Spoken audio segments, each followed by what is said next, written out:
Are you there? Oh, yeah, you. This video is for any of the lawyers who have spent the past 4.5 years relentlessly hunting my family, paid by Amazon.com, led by Executive Chair Jeff Bezos and CEO Andy Jassy. And this includes the lawyers at Amazon that have been doing this. I'll get to your names, just give me a second. But I had a message for you because I'm actually not able to reach you. You won't respond to me. I want you to know that despite what you may tell yourself, any of you, that you're just doing your job for Amazon or Gibson Dunn or IPI or Aiken Gump, you're doing something that is not okay. And you aren't just doing your job. You are waking up every day and choosing to hurt an American family with 4 little girls and 2 parents who have people who love us and people who have been deprived of seeing us, who have lost countless nights of sleep, who aren't able to live the lives that they want to live because of what you're doing. Maybe at one point you tried to justify this to yourself because you said, hey, these guys have pled guilty to these crimes. And maybe you don't know all of the overall big picture here. Maybe you're an associate at a law firm or internal to a company and you've only been told a bit or a piece.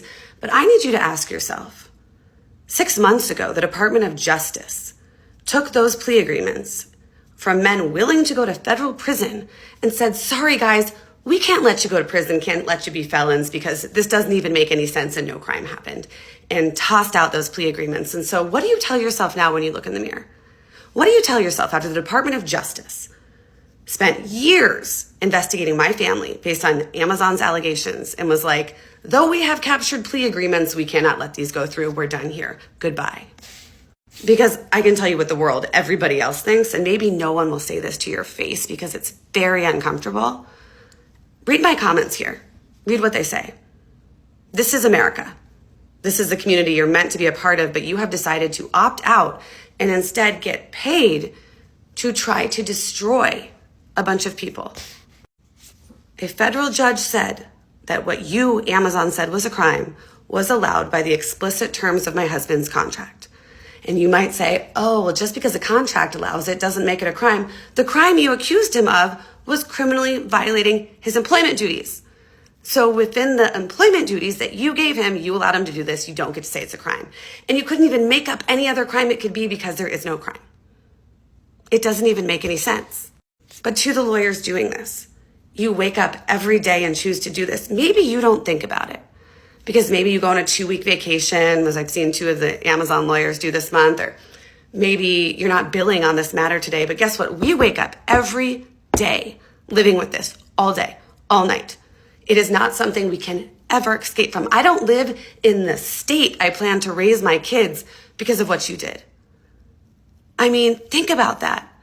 Do you know that multiple children, like 17 children, have lost their homes forever because of what you did and what you're doing, what you are continuing to do?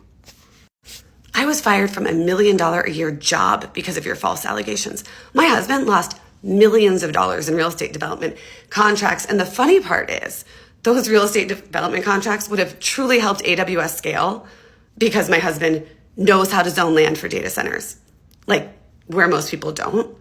And I mean, let's shoot ourselves in the foot here and make this harder for ourselves.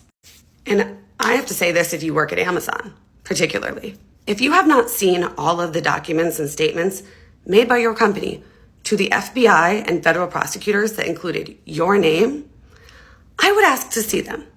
If you work on Amazon Web Services real estate legal team or their real estate infrastructure team, you need to know what the lawyers at Gibson Dunn and perhaps your colleagues at Amazon told the DOJ that you said. I would definitely ask. And remember, the lawyers represent Amazon and not you. Just a tip from a lawyer, because I am a lawyer. I went to a top 5 law school and I practiced for a decade. And while you all have literally filed federal court documents calling me a conspiracy theorist, I am a talented entrepreneur who's built companies worth tens of millions of dollars, and I'm a great lawyer. So I don't know who you are, but that's who I am, and I'm not a conspiracy theorist.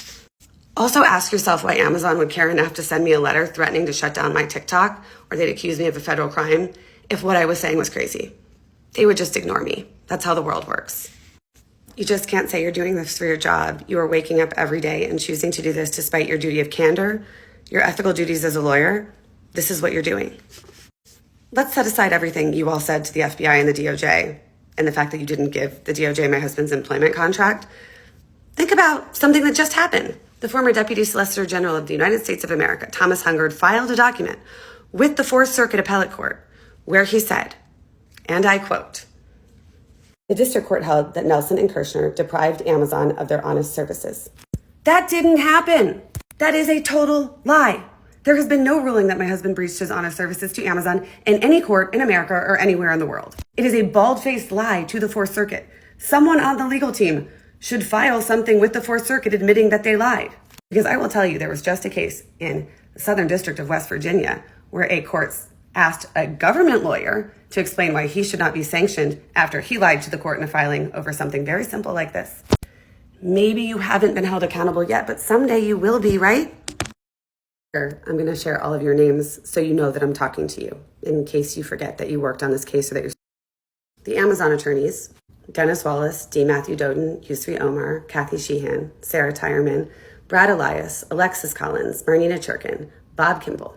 And that's like just what I know. K&L Gates also coming in for Amazon in Seattle, Jeff Johnson and Ryan Ridcott. From the law firm Gibson Dunn, this list is wild. From the law firm Gibson Dunn, Veronica Moyer, Elizabeth Papez, Patrick Stokes, Jason Mendro, Jeffrey Krause, George Hazel, Thomas Hunger, David DeBold, Jason Schwartz, Claudia Barrett, David Casaza, Amanda Sterling, Michael Zubian, Trisha Parikh, Laura McDonald, Caitlin Harding, Christine Budisoff, Travis Andrews, Jack Hayburn, Elise Ullery Glad, Rachel Robertson, Nick Murphy, Luke Sullivan. And again, that's just who I know. From IPI, Nathan Sathe.